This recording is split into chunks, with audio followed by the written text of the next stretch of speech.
18. I can't believe how many of these we've done. But this is a beautiful space. A big thank you to Samsung for hosting us in this beautiful space. Thank you, Samsung. I'm going to just give you a few announcements and housekeeping, and then we're just going to get right into it. So the first announcement is that we are now, officially as of today, 1,900 members. We are still the first and the largest VR meetup. Still going strong, growing every day. Good. I also want to thank everyone who came to the VR Mixer at GDC. Here's one shot. The venue was amazing. For those of you who weren't there, next year you have to come to the VR Mixer. It was an incredible night, a little different than our normal meetups. We had music, we had the live performance from some of the artists who worked on the Proton Pulse soundtrack. We had tons of demos in the demo dungeon. We had this amazing Tron-esque lighting system. It was a great night. So if you didn't see it this year, next year, definitely have to make it. Also, I want to thank everyone who took the SVVR bus. We did a bus trip to VRLA on Sunday, and that was a lot of fun. It's a long drive, but it was a lot of fun. I just want to thank everyone who came, and next time we do that, make sure to join in. We had some games, we had a fun time, stopped at In-N-Out, it's great. And finally, the SVVR 2015 Conference and Expo. Tickets are on sale now. We just started selling early bird tickets last night. So tickets are on sale. We are going to be in the San Jose Convention Center. This is a 2-day long, full-on professional conference for the consumer VR space. We have a 43,000 square foot exhibit hall. I believe this will be the largest collection of VR companies in one place ever. We're targeting 100 exhibitors. It's going to be amazing. Everyone should be there. The tickets are on sale now at the early bird rate. We have a new domain for the conference, vrexpo.com. Check it out. We'll be announcing a lot more about this over the next few weeks, but vrexpo.com, that's where you go to get information. I hope to see you there. Early bird tickets are $295 for the full conference pass and $100 for the expo only pass. They will go up to, in April 23rd, I think they go up to $350 and then $400 less, or something like that. We'll get it. Buy them now, it's better. vrexpo.com. All right, and with that, we're going to get right into it. I'm your MC tonight. Unfortunately, we do not have Bruce, who is somewhere traveling the world demoing alt space and being his wacky self. So it's just me as the MC tonight. I know I'm not as fun as Bruce, but I'm trying. I have passion. That's one thing I have. So we're going to get right into it with Samsung. So we are going to start with an announcement from Suzanne Nguyen about Samsung developer. You'll tell us what it's about. Yeah, developer program. Developer program. All right, here's Suzanne. Hi everyone. I'm glad you're all here. Awesome, that's really good food. We also got some flags over there for you. Help yourself and pens and mints. You know, we want to tell you all how important you are to us, so we want to treat you right. Huh? Just a quick announcement. We are building up our developer program for VR. We're starting to do workshops, hands-on workshops. We'll have a lot of content starting to be posted into our developer portal in about a month or so. If you guys have any ideas and things, feedback, and anything that you want to hear about or know about that we're not letting you know, let us know. The other thing is we're raffling off a developer kit tonight. So if you put your name in there, some contact, we'll add you to our developer program, and then we'll raffle off the nice dev kit for you. And pretty much that's kind of all I'm saying tonight. I'm keeping it short because I know Tom and all these other guys have more things that are more important to say. But just welcome and have a good time. All right. Thank you, Suzanne. Oh, one more thing. Just one real quick thing. If you guys are interested in doing any more collaboration development development, collaboration, or investment. We have a couple of our VPs. There's David Carrell over there. He's going to help. And then you can also contact Paul Kim. Paul, you want to raise your hand? You go contact, talk to them if you're interested in doing any collaboration or getting investment. Sorry about that. All right, thank you. Next up, we have a presentation from Tom Flynn, who is a SVVR regular who for a long time has been promising to get us in at Samsung when they build their new building. And here we are. Thank you, Tom.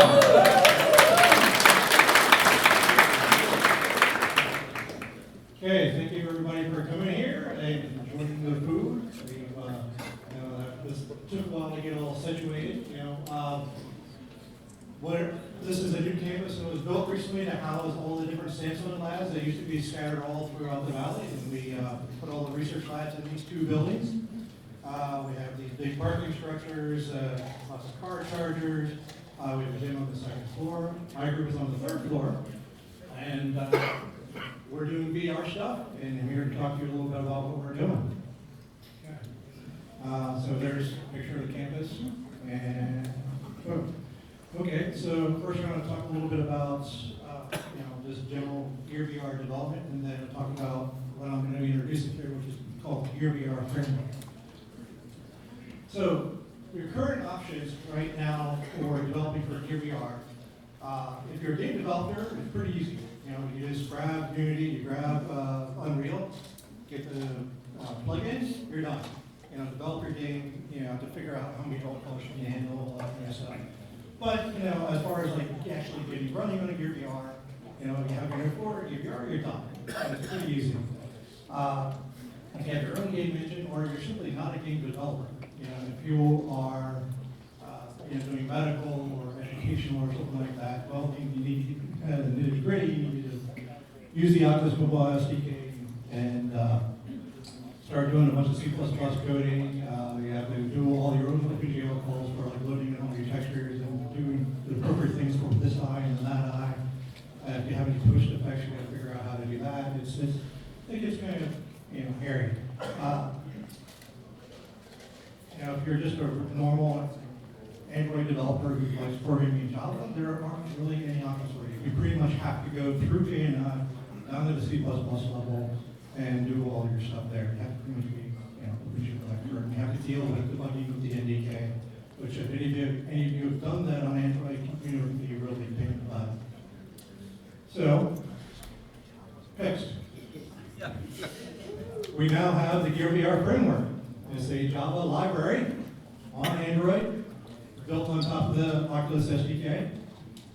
And with this, you can load in common 3D file formats, FBX, OBJ, you name it. There's a whole bunch of those. And you load in your 3D model, move it around the scene. You can apply animations to have things move around. It's pretty much the next thing to get going. Kind of the key thing here is it's not a game engine, really. So it's kind of meant for non-game developers. There's a lot that needs to be added for it to be a game engine. So if you need to write a game, stick to the game engines. That works out pretty well. So really one of the key parts about this is that you don't really need to know OpenGL. If you do know OpenGL and you want to do some custom shader effects, we have a ways to do that. You don't need to bother with debugging in the NDK. You can just program like a normal Java developer on Android. If you have a crash or an exception, well, you see a nice stack trace, you know how to figure out the things going on in the kind of bug. All right. Of course, in any of these kinds of presentations, you always have to have the diagram. So this is pretty simple. It's just you have your Java APIs up at the top. We talk through a JSON layer interface. And we have our own native library, which talks to the Oculus native library. So we handle all the stuff that you normally have to set up for with Oculus. On our end, you just need to derive two different classes of the Java layer. One is the activity, and then all you need to do is make a single line call in there to your other class. Your other class just needs to implement an initialize with it, and then a on step, which is you call it every frame, and you're done. And you can do everything you need to do from there. The library handles all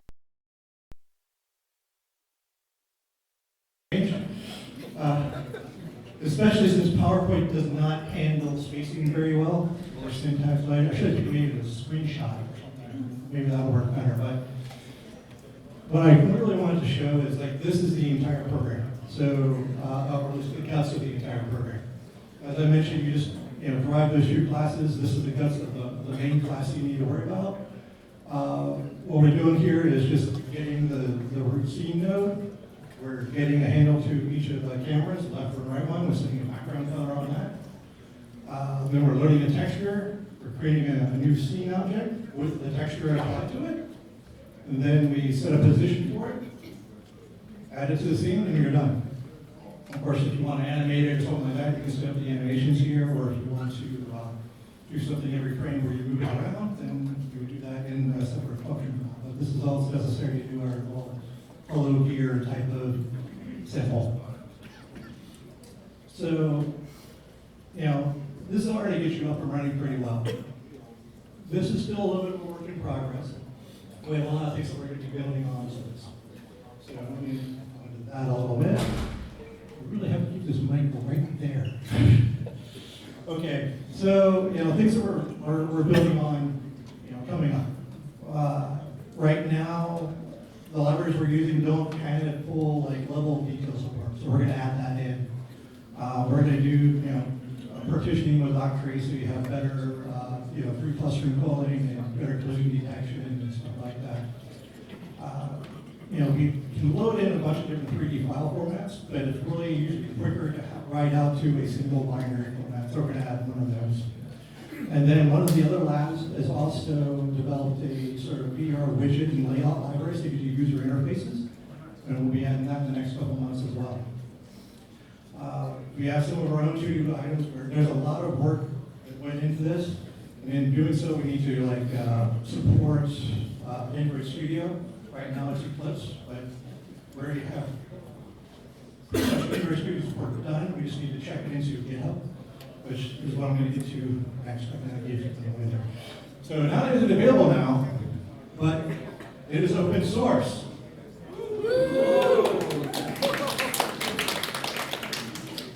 So it's licensed under the Apache license, so it's very commercial friendly. You can go there right now, go to GearVR.org.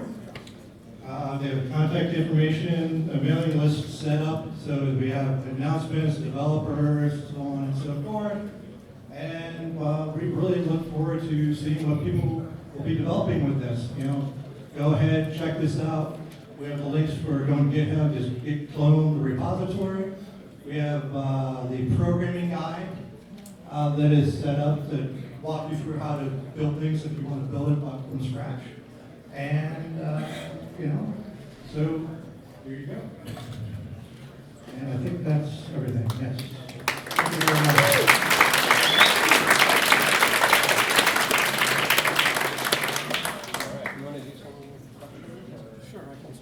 Okay, we have time for a couple questions. Let's do 3 questions. All right, I saw Chris Miranda with lightning bolt go up over there. Let's start with Chris. Congratulations on this awesome framework, but I want to know about positional tracking. Can you talk about how your process in getting positional tracking on the GearVR is coming along? No comment. All right.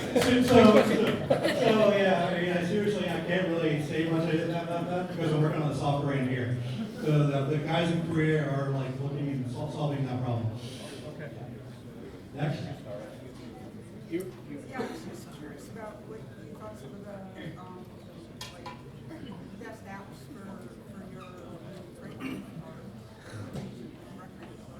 So the question is, what do we see as the best apps for the new framework? So, as I said, non-gaming kind of thing. So things I kind of see right off the bat would be educational stuff. Also, there's scientific visualization kind of things. Medical applications, for example. One of our samples is a simple solar system kind of thing. You see that's more education. So those applications. You just said scientific visualization, medical. Who can I talk to? I'm a neuroscientist, I'm not a programmer. So the question was, I'm a neuroscientist who I talked to about getting involved with that kind of stuff. Well, you can join the mailing list, talk a little bit there. However, we also have our developer program, which was just announced about a second ago. So you want to get in touch with, Emily or, those appropriate people. And, right. Can you give any sense of metrics on like the size of the ecosystem these days, or the volume of units that you move? Might be a little, I don't know, but just curious.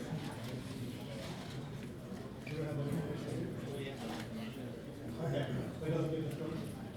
All right. It seems like that information doesn't get disclosed.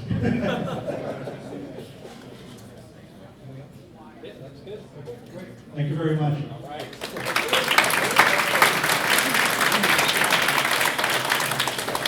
All right, thank you, Tom. I love when we have regulars from SVVR who have been in the audience for months and months and even years, I think, in this case, and who finally get up and present. And we have another one a little later, who is also another regular. But next up, we are going to have EyeMynd VR.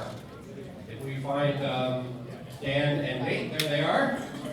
All right, we'll give them just a minute to get set up here. So those of you who know me and have spoken to me know that one of the killer uses I see for VR are the social applications. Things like Second Life, but VR, or high fidelity, where you can get your facial expressions, your body language, the essence of a person mapped to an avatar in real time. And this is a really challenging problem. And those of you who saw the keynote at last year's SVVR conference saw Philip Rosedale give a keynote in VR with his avatar behind him. But he was not wearing an HMD, and they were using the face shift software to get the facial expressions mapped to his avatar. And the problem is with this is that you can do this, but you can't do this when you're wearing an HMD because it's covering your face. These guys have a potential solution to that problem, so I'm really excited about that. So with that, I'm going to hand it over. Are you guys ready? All right, I'm going to hand it over to Dan Cook and Nate Cook from EyeMynd Brainwave VR.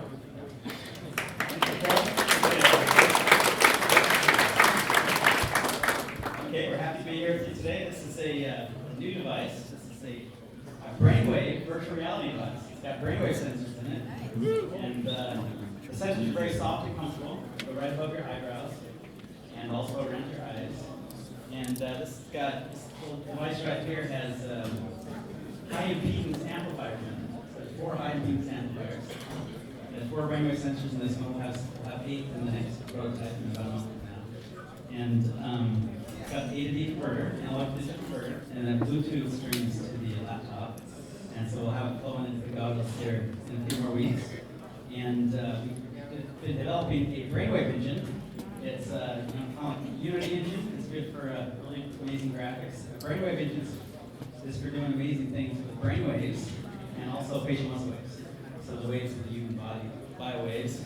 And our company's name is EyeMynd Brainwave VR, basically. And this is my brother Nate.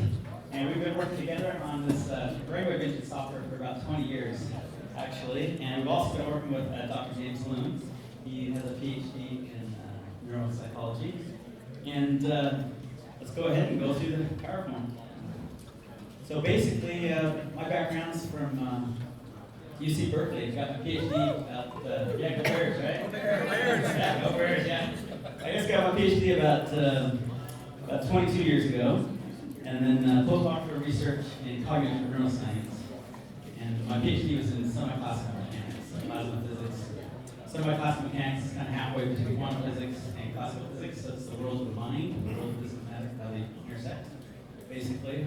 And then started the first brainwave company back in 1995, Thoughtful Corporation. And we started developing brainwave software. And we filed our first patent in 97. And Nate, can we bring up that one little video? We'll bring up a little video in Berkeley. To tell you, we've been working to crack the brainwave code for many years, and we found a way to crack it using the mathematics. Some of the mathematics is used in quantum physics, basically. Oh, here we go. Let's see. So we bring it up. You don't have the video. Video coming out? Complex computer algorithms. Okay, we'll see if we get this. We'll see if we get it loading here. See if we can do to get it. Okay, we'll see if we get the video coming up. If we can, great. If not, we'll go back to PowerPoint. We've got some demos. There we go. Okay. All right, there we go. Okay. Pretty quick, maybe. Brainwaves not previously assembled. We're at UC Berkeley, where I received my PhD in physics, and specifically in the physics of waves and semi-classical mechanics, which means half quantum, half classical mechanics, how the waves interact with each other and how they encode information.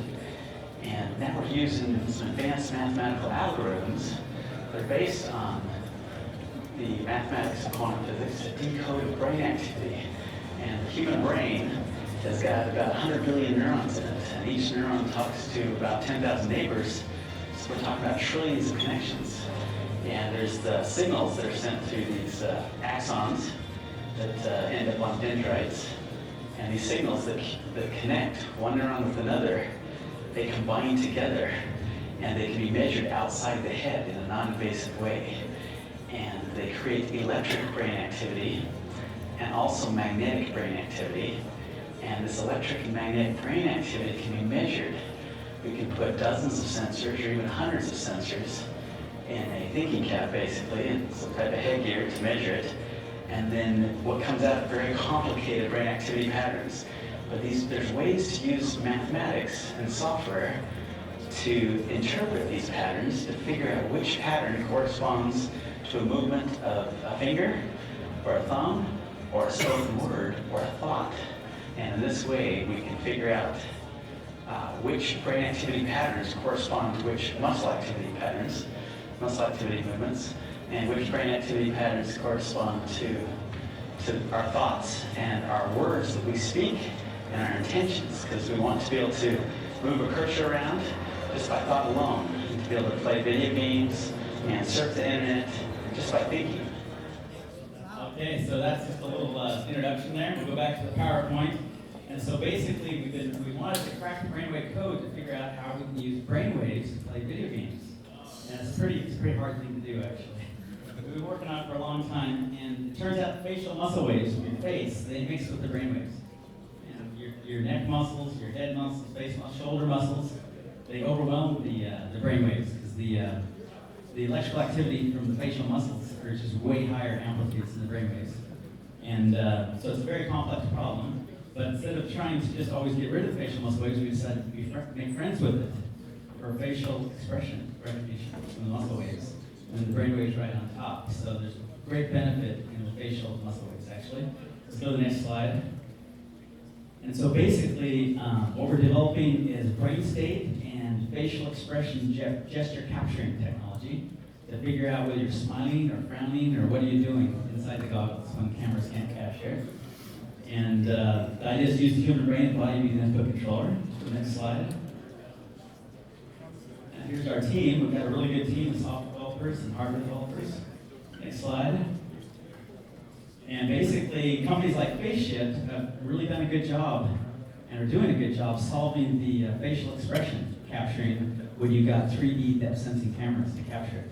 But the problem is, like Carrell said, is that when you put the goggles on, it's really hard for the cameras to totally see what's going on. You can see the top of the head, you can see the chin, sometimes the mouth. It's kind of hard to see. So we were showing our technology out to Carrell the other day, and he said, why don't you guys go ahead and see if you can use it for facial expression recognition. We thought that was a great application, so thanks to Carrell for that idea. And so the way we see it, the next slide, is really the problem is that these cameras, that sensing cameras, they're going to be in lots of laptops. They're going to be in millions of laptops in just a few more months, because the Intel RealSense cameras just getting rolled out right now. So this is going to change the world, these depth sensing cameras. It's going to really change the space of social VR. And my bet is that Facebook's going to want to do something with this. We'll see what they do, Facebook and Oculus. But there's a problem, like we said, you put the goggles on, it's hard for the cameras to see, because once these are on, they're kind of blocking the view of the camera a little bit, right? That's a bit of a problem. So take a look at the next slide. Here's the solution. Use both brain waves and facial muscle waves to figure out if you're smiling or frowning or what's going on. And just put the brainwave sensors right above the eyebrows, bring right down here on the nose, right below the eyes, the side of the eyes. A lot of facial muscle waves that can be captured there. Okay, next slide.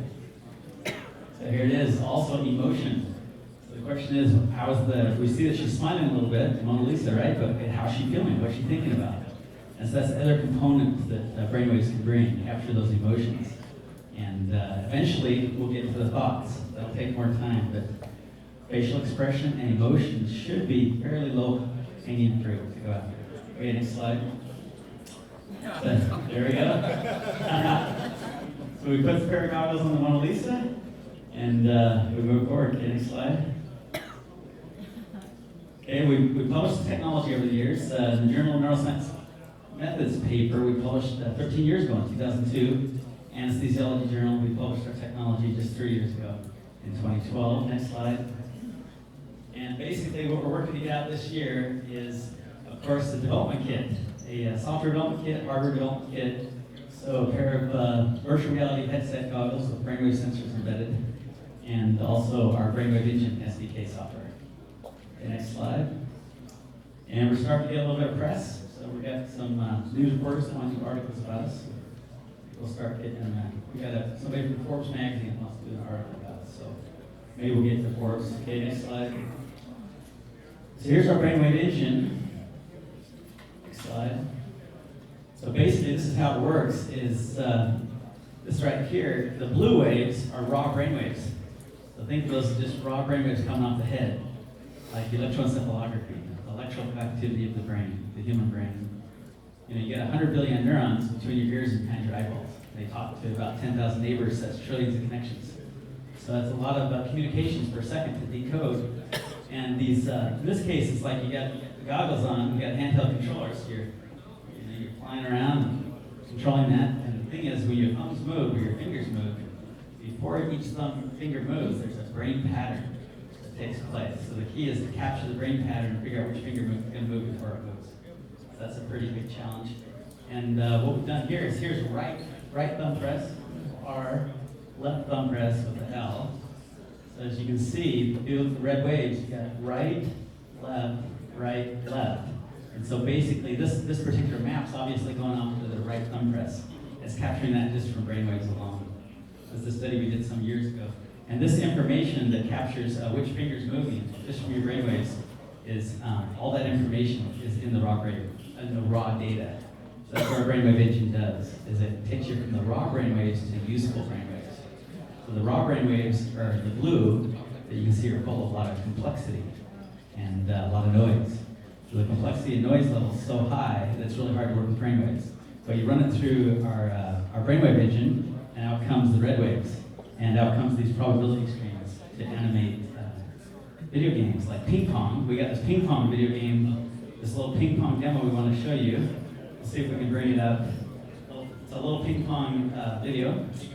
Let's see if we can get it to come up on the screen here. Anyway, okay, see if we can turn down the sounds. Okay, the screen's full size, and I'll tell you what you're seeing here is the, basically, this is using a Motive Epic. In San Francisco, it's 14 channel headset, it's wireless. Put a little saving drops on it. And it's 14 channels, 14 independent brainwave sensors. And as you can see, those are the raw brainwaves, 14 channels coming off. Nate, he's playing ping pong with his head and face. He's moving his cheek muscles. He's moving his mouth, facial.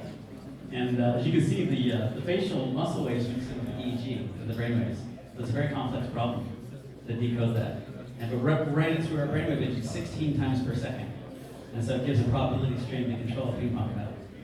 So we're also creating a Brainman, Pac-Man game, and then we're going to make keyboard, brainwave controlled keyboard and stuff. So we should have in a few months a pure brainwave demo as well, to be full head. But this one is definitely a mixture of brainwaves and facial muscle waves. And when we showed this to Carl Grants, that's when Carl said, well, hey, why not you do it for facial expression? Capture facial expression. And yeah, remember Carl, you were looking at this just last month, right? Yeah. As you see, he's playing ping pong with his face. You see the muscle? It's kind of fun, right? So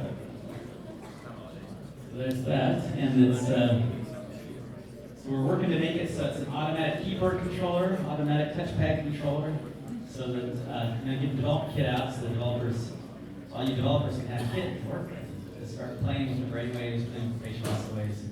We'll go back to the PowerPoint. Let's see if we can answer those slides down there. And I just want to show you a couple more examples. And then we got some live demos to show you. Okay, here's just touch. Instead of movement, it's just a little thumb being touched, very lightly. It's a little air pulse. And you see here's a touch, no touch, touch, no touch. Where the red is, there's a touch. You see the red wave? So the brain, every time part of your body's touched, there's a big heartbeat that goes off in the brain. Big solid heartbeat. And that's all there. That information's in the raw data outside the skull, outside the scalp. It's just that how do you get it? How do you get that data? So that's what the brainwave engine is for, to pull it out.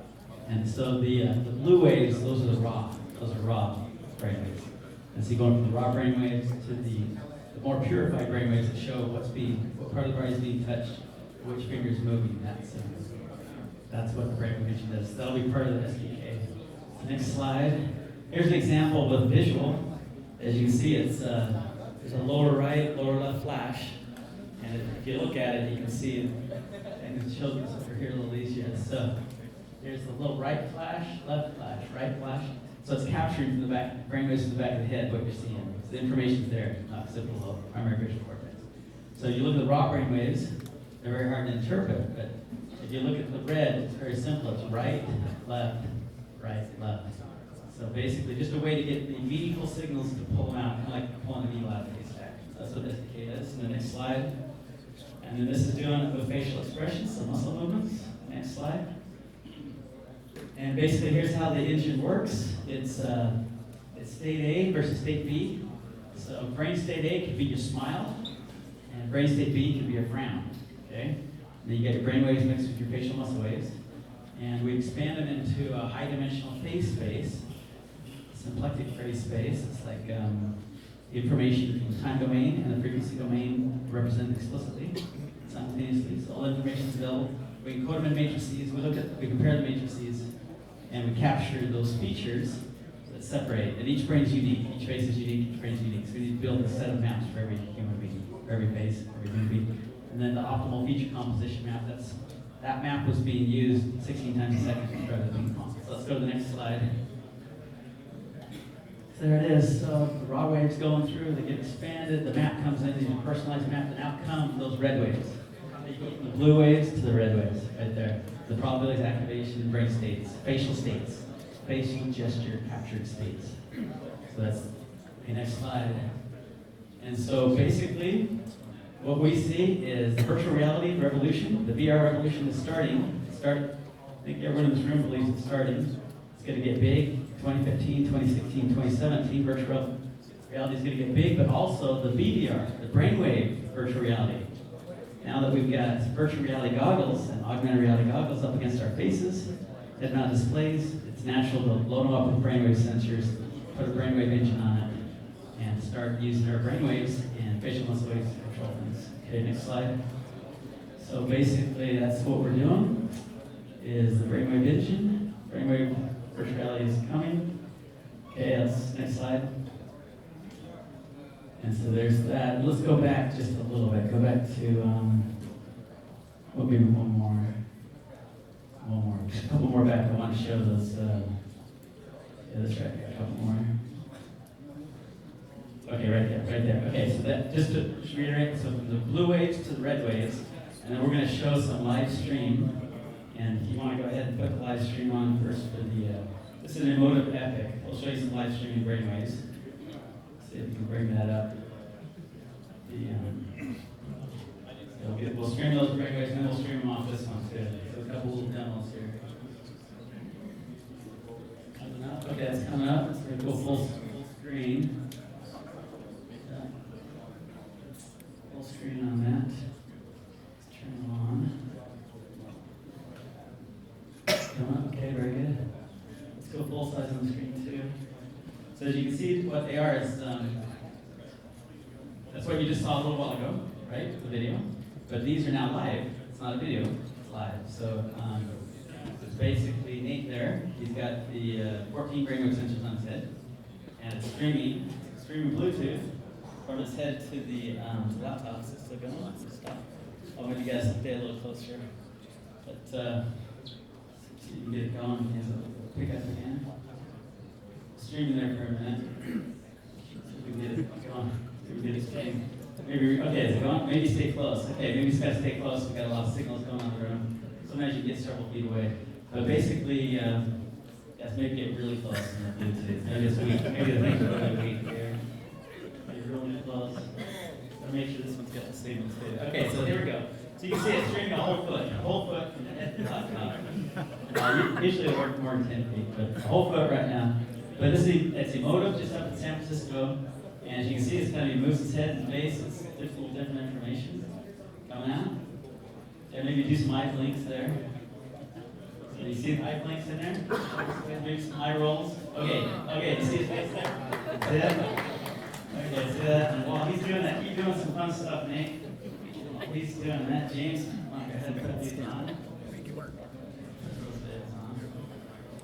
And then James, come on up here. Yeah, come on up there. It's hard to see.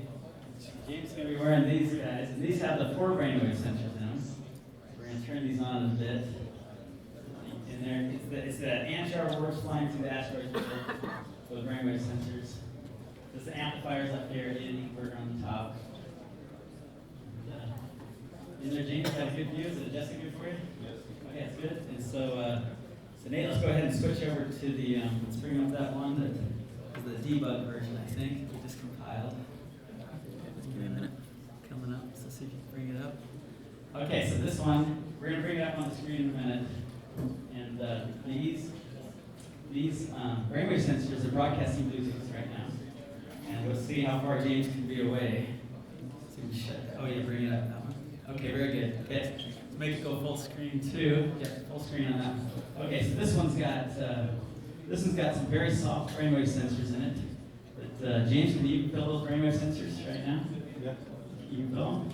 They're really soft and they're right above his eyebrows, right below. And then Nate, so they can see that. Take off your. Yeah. Okay. So there you go. So now notice as James moves, yeah, make it full size. Make that one full size. This one? Yeah, that one. Oh, this one won't grow anymore. It'll just cover up. Oh, yeah. Well, okay, that's cool. Okay. I think it'd be good to. It just goes like this. Oh, okay. All right. Yeah, go ahead and do that. So basically, so what it is, James, maybe do some eye blinks. Some eye blinks. Okay, you see the eye blinks? See the information there? Eye blinks going in. And James, maybe do some eye rolls, some big eye rolls. Roll your eyes around. Big. So you see the eye rolls? You see them? Okay. And you see the brainwaves are right on top? We got brainwaves right on top of facial muscle waves. So it's a ton of information for control of video games, facial expression capture. A lot of information. And maybe James, maybe do some, clench your jaw a little bit. Clench your jaw. Then some jaw clenches. See it? In and out. And that just kind of relax a little bit. Walk around a little bit.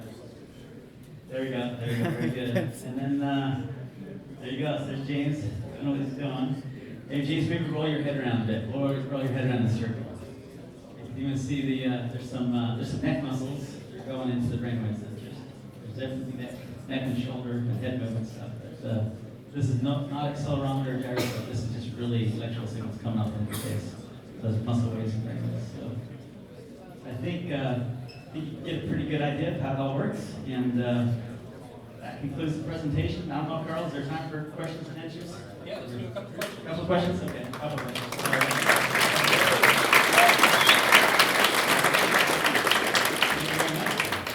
Thanks, Nate. Okay, let's see. Let's turn this off for a second. Okay? So, what kind of latency do you experience between proprioception and brain signal and the actual analysis of recognizing?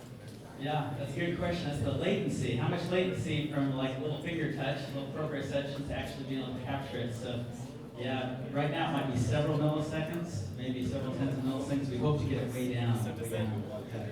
shortcut, does it feel like you're ever not controlling it? Well, it's what we hope to do in the as far as the control. It's first the facial muscle wave control and then later brainwave control. But the latency, there's ways to get the latency down. Increasing the sampling rate, increasing the number of sensors, and then just making some improvements. We can ultimately get the latency way down to the point where the latency issues can actually be kind of largely solved. Right? So ultimately, but that's going to take years. It's going to take years because the brainwave patterns are there before the neuromuscular junction gets activated. So you can see this. So ultimately brainwaves will solve all latency issues. We just don't know how many years or decades it's going to take. But all latency issues will go away. See it right there. So you showed that you could control individual muscles. How close are you to actually controlling the facial expression, to making an avatar do what the person's doing? Yeah, that's a good question. So how long will it take to really control that avatar and to really get the facial expression working good? And Nate, you want to answer that question? What's the man doing it? Obviously, I don't know the exact time frame, but the cool thing is muscle recognition actually was an afterthought for us. So we've been doing brainwave recognition for a long time actually. And so it was just a few months ago that we thought, let's just see what happens. And so far, everything that we've looked at with muscle waves, we've had 99–100% accuracy. We've had really good results. So we really feel like it's going to be a pretty straightforward problem. Yep. Thank you. So it's coming. Let's see. We have time for one more? Yeah, let's get it. Yeah, let's get one more. All right. Right there. Yeah, go ahead. So I know another company was doing that exactly same thing, but they are actually replicating mathematical algorithm with a small number of the sensors sensing the brainwave, but it replicates that it is more than 2 or 3, like a couple of tens. Yeah. Are you doing the same thing? Yeah, we think the more sensors, the better the accuracy. The better, Yeah. So we right now, this set has 4 brainwave sensors. Okay. Pretty small number, right? So our next prototype's going to have 8, but we see large numbers of brainwave sensors coming in the future. Large numbers. So you also have that kind of database of brainwave pattern, which means something and something, that kind of. Oh yeah, we do. Yeah, that one that we showed, that one up there, that had 256 brainwave sensors. That one with the visual light flashes in the different quadrants, it was full head 256 EEG sensors to get that. Yeah. So we got a lot of databases. Kudos to you. Yeah, thanks so much. Okay, thank you. Okay, thank you very much.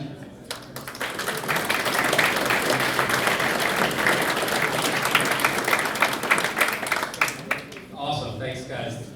That's really exciting. This is like one of the problems that to me seem unsolvable as far as how do you get facial expressions out from under an HMD. And when I was talking to Dan, and he says, yeah, we're trying to do brainwave stuff, but the facial expressions keep getting in the way. And I was like, wait, what? Go back to that. So, yes, keep at it. I'm really excited about where you guys are going with this. I love it. Okay, cool.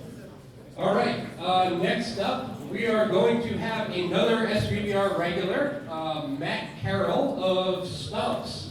So, you probably all know Matt.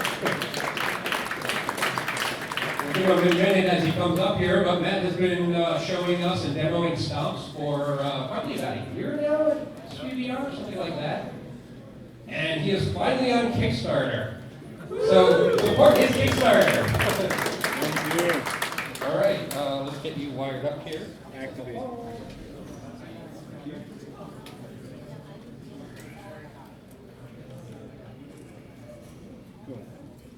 right, should be that easy. Right. There we got it.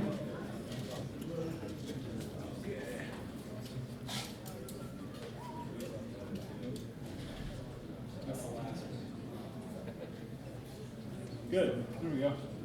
Thank you, Carl, Nana, and everybody from the SVVR team. Matt, you got to talk right into the mic. Oh, thank you. There you go. Okay. Can you hear me now? Yeah. All right, much better. I'm pretty loud anyways. So, thank you. This has been about a year that I've been doing came out to SVVR back in 2014, maybe early February, and I've been pushing virtual reality for such a long time, and everybody thought it was like a mad scientist game. Nobody believed that it was actually like going to happen. They saw no potential.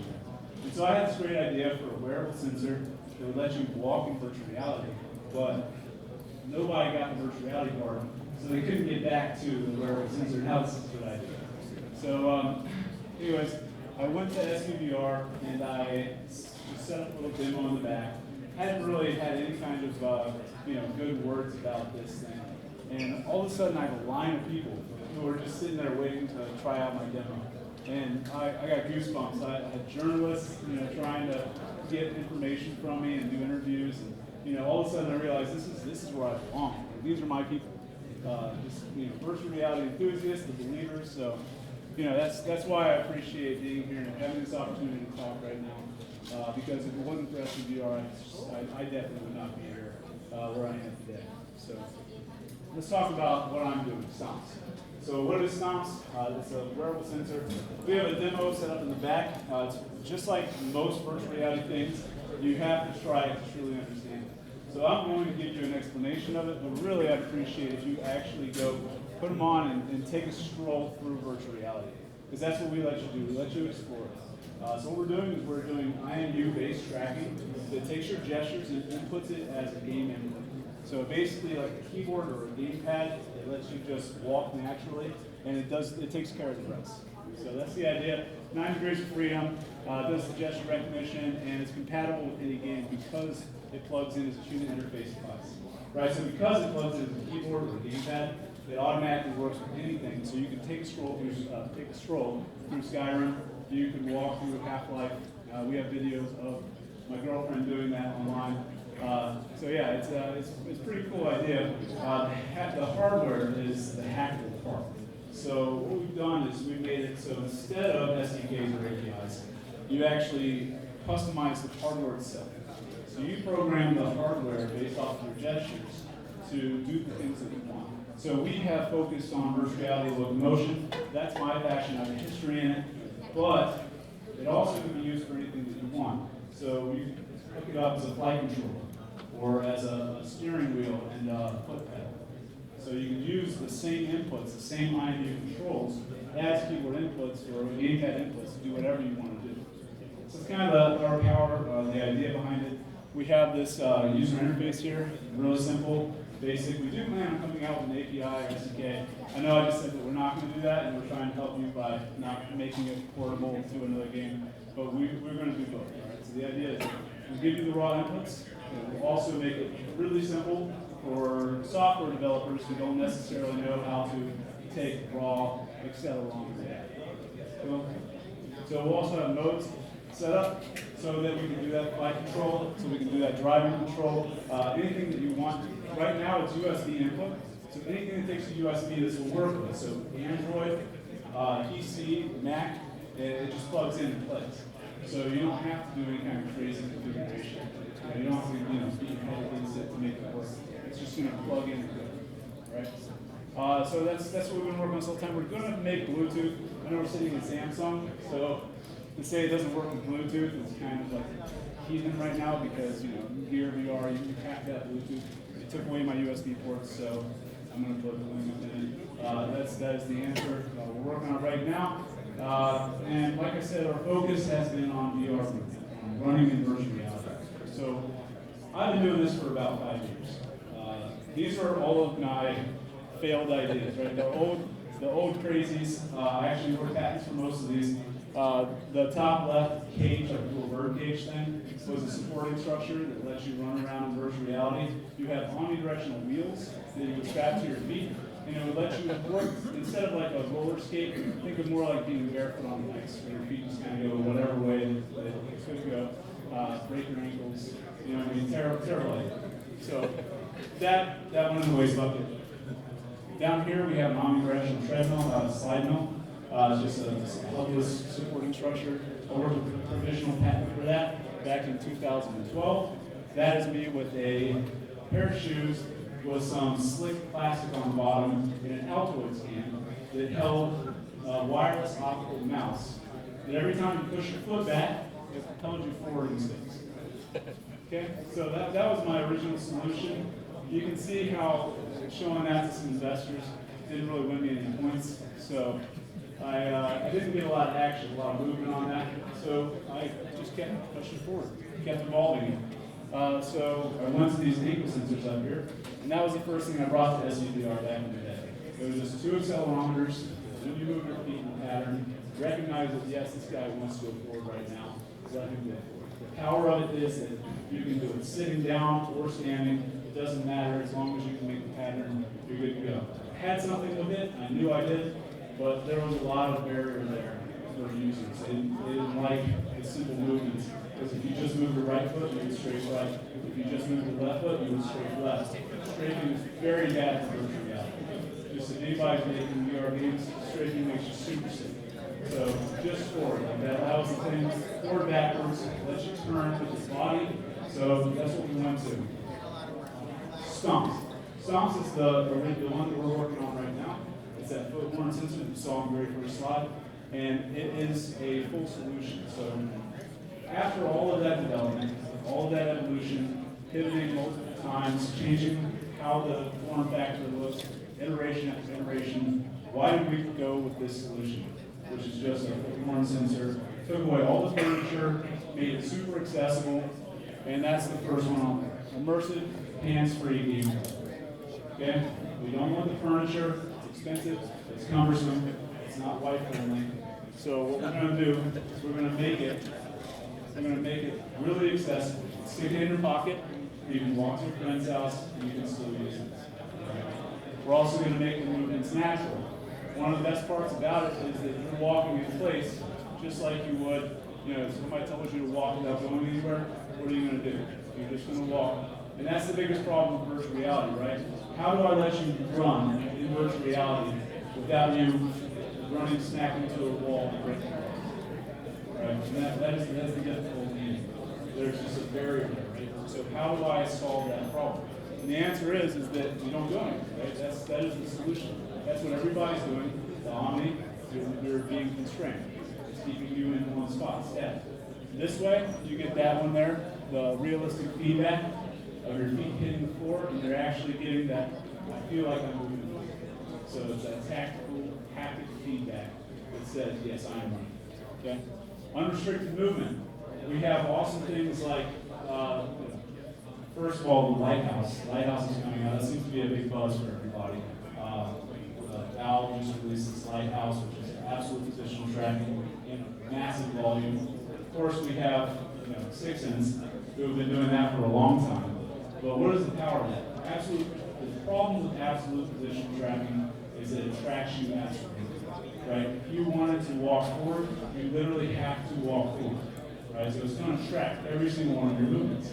But what if I want to walk without actually moving, or without actually walking forward? You can't do it. Right? It won't let you, because again, it's tracking you absolutely. So where you're moving that volume is where it's going to push you. So you have to do relative tracking.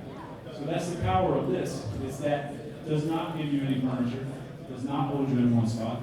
So if you're doing something like 6ins, if you're doing something like Lighthouse, now you can actually run through those spaces, still take advantage of the positional tracking and dive, duck, dodge, dip, and dodge.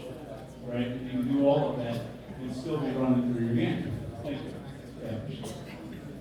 Yeah. And then lastly, it's affordable. So it's we use a simple idea and we made it kind of a brilliant use case. Because this is not some super high-tech solution. So it's really kind of basic. So we're taking the same sensors and we're reusing and repurposing them in a new one. Right? And then lastly, it's small. And I'm not talking about the actual device.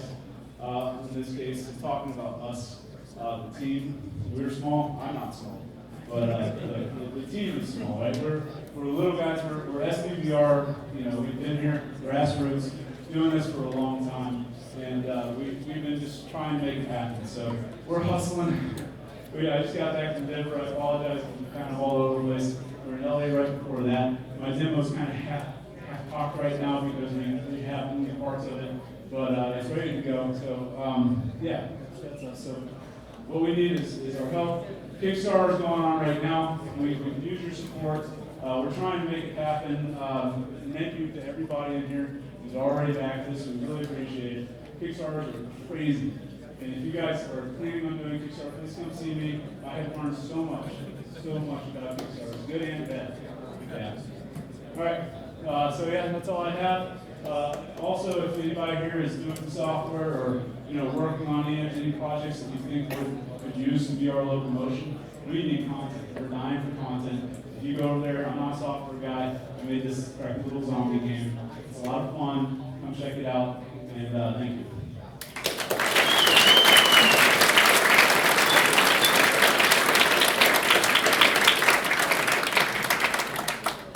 Questions? Yeah, so the first thing I thought about when I was looking at this is with moving back and forth, obviously you can do locomotion, you can fine-tune speed and everything else, but you can't really do orientation. Have you thought about doing something really simple, like just making a belt with, like say, 8 compasses on it, and then, because obviously wherever your hips are is where you're going to go walking, now you can have orientation and locomotion, which is something you can't do with anything else. And the chips for the compasses are like really dirt cheap. All you have to do is just communicate it out, just like you're going to communicate those things on Bluetooth eventually. So the question was, why not make a belt that has compasses that lets you do, instead of head steering, you can do detached head movement so that you can walk in one direction and look in a different direction. That's a good point.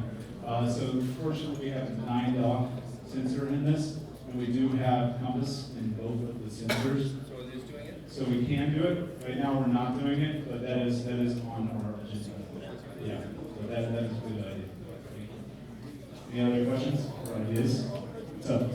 Yeah, I've seen some work done with IMUs placed on the feet for actually absolute positional tracking, exploiting the fact that human walking the gait has a very regular pattern, and you can eliminate the IMU drift on the footfall. So you basically kill any sort of velocity at that point and don't start moving the foot again until it lifts, right?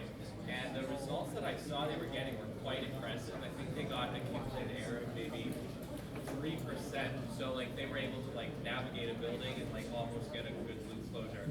And I suspect in VR, as long as the error is incremental, not all at once, which it wouldn't be, you might be able to get away with that. So basically, if I put on a pair of these Stompz or something equivalent and go out to like a baseball field and start running around, I should be able to actually determine the person's absolute movement in the space. Good. So the idea was a one-to-one solution using IMUs.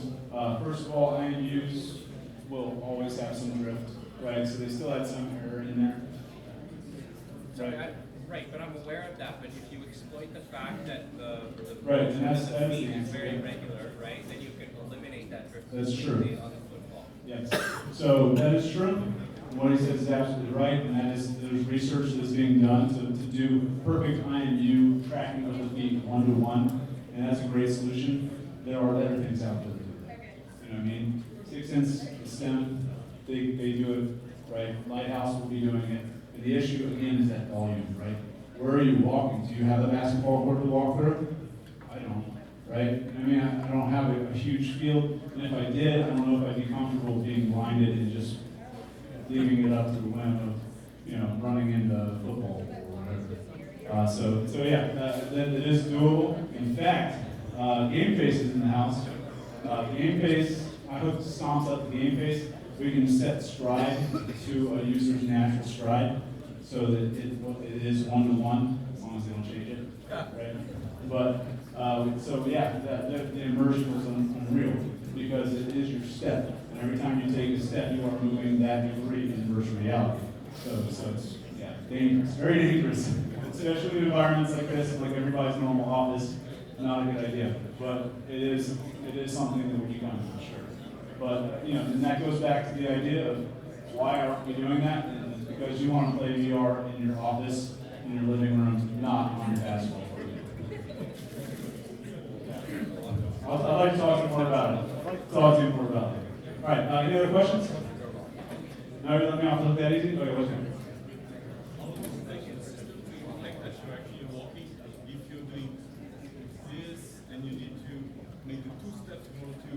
Yeah. The question is, how long does it take before the pattern is recognized to see that you actually want to walk? The original issue with my first solution to ankle sensors was that it took 2 steps, and that's why we ditched it. Now, on the up step, it knows that you want to go. So it's based off of the sensitivity of it. So as soon as you do your first up step on your first foot, on your first step, you're moved. Cool? Any other questions? Fantastic, thank you. I appreciate that.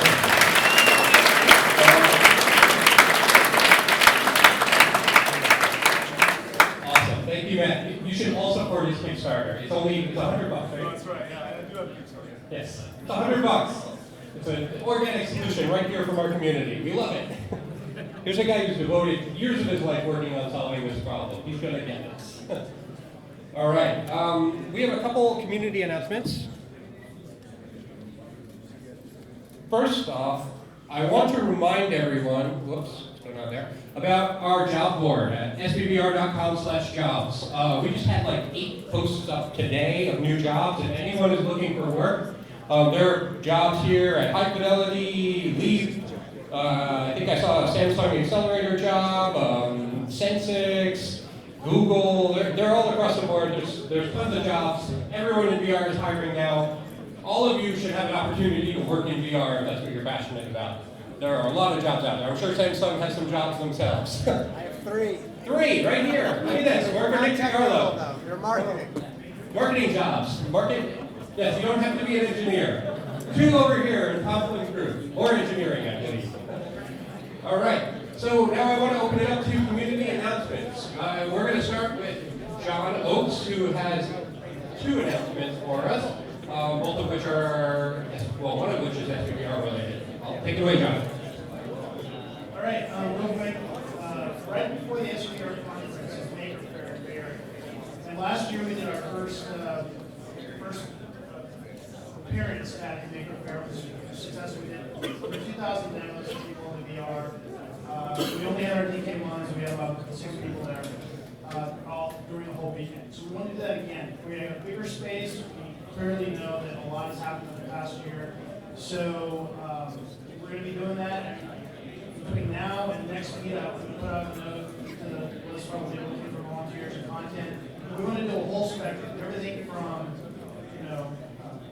Google Cardboard to high-end power machine learning, to GearVR, and all the other things that we can show the whole spectrum of what VR is all about. So look for that. If you want to talk about it tonight, I'm here, and I'd love to hear your thoughts and see if you're interested. We also start my Facebook group so we can coordinate. Related to that, this is an unofficial SVVR announcement, is there's a Burning Man VR campus. Shannon Norrell setting that up. It's going to be a blast. And because of the nature of Maker Fair and kind of getting a camp set up with Burning Man, it's kind of like Burning Man beta. So if you're interested in helping out a Burning Man, help out a Maker Fair, you'll kind of get a feel for what you're going to have to do. He also has a Facebook group set up. It's definitely happening. We're looking for about 13 stations for the weekend there. So if you're interested, look it up on Facebook. Again, I'll put the link out on the list for all of me and everybody can find it. And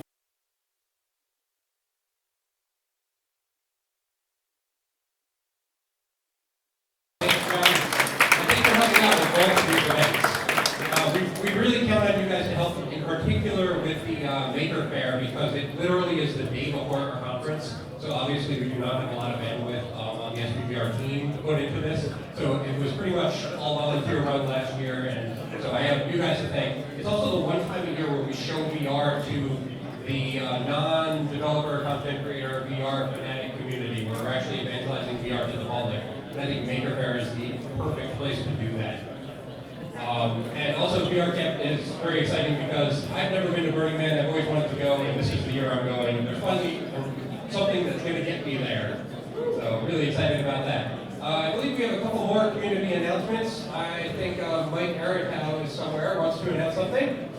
While he's coming up here, I'm going to announce that we've also been getting loosely involved with SIGGRAPH and trying to get them to focus, to highlight more VR at SIGGRAPH. Used to be home of VR, and I think they kind of gave up on it. just when it got started. So there is a SIGGRAPH AR/VR contest that we helped last year. I helped as a judge, and we helped get people in the community to enter. We have some sheets on the table over there about it, but I want to encourage anyone who has a project and want to enter, take one of those sheets and enter the AR/VR contest for SIGGRAPH. Let's get more VR at SIGGRAPH. And I'll hand it over to Mike Artow. Thank you, Carrell.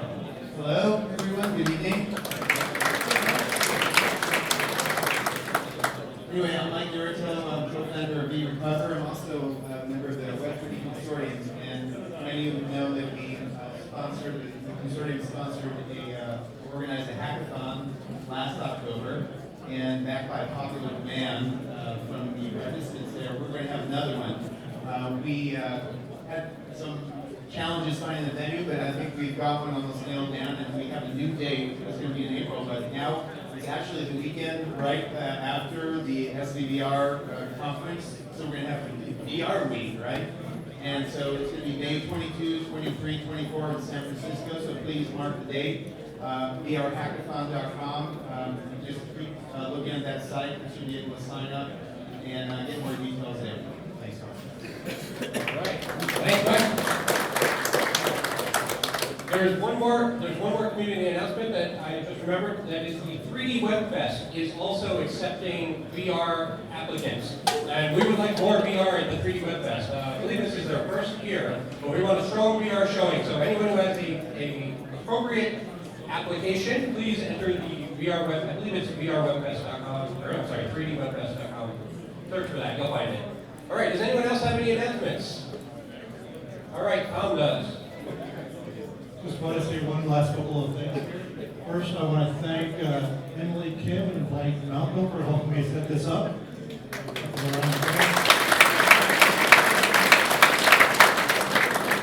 Also want to thank my team members. A few of them are in the audience. You want to say hi or whatever, there you go. And along those lines, if you want to join my team, work on this stuff. If you're a computer graphics, OpenGL dude, come see me and we'll start, interview process. All right, thanks. All right, thanks, Tom. And the raffle. So there is a raffle. Samsung is giving away a GearVR. Put your card in the fishbowl at 9 o'clock. We will be selecting the winner. So don't forget to put your card in the fishbowl. Any more community announcements? Hey there. I'm David Smith from Lockheed Martin. We are going to be announcing a Kickstarter for a company called Carrell, spinning out of Lockheed for this. This is a 150-degree field of view and focus everywhere. It works with 5-inch and 6-inch phones. Support us. It's, like I said, in focus everywhere. It fits in your pocket. It folds out like that, so I have to put the phone in, and it's the best VR image you'll ever see. It's quite extraordinary. See me later if you want to take a look at it, but April 6th, please support us. Thanks. That's awesome. I have been hearing about this thing for months and how good this is, and I had no idea that you were here, so I'm really excited. Definitely check this out. All right, any other announcements? All right, demo time. 6 Senses showing a GearVR lightsaber demo, I believe over Bluetooth, which is possibly the first time that I've ever shown that. Definitely check it out. Lots of demos. So what can you tell us about some lenses? What is it specifically that is part of the manufacturing process? Sorry?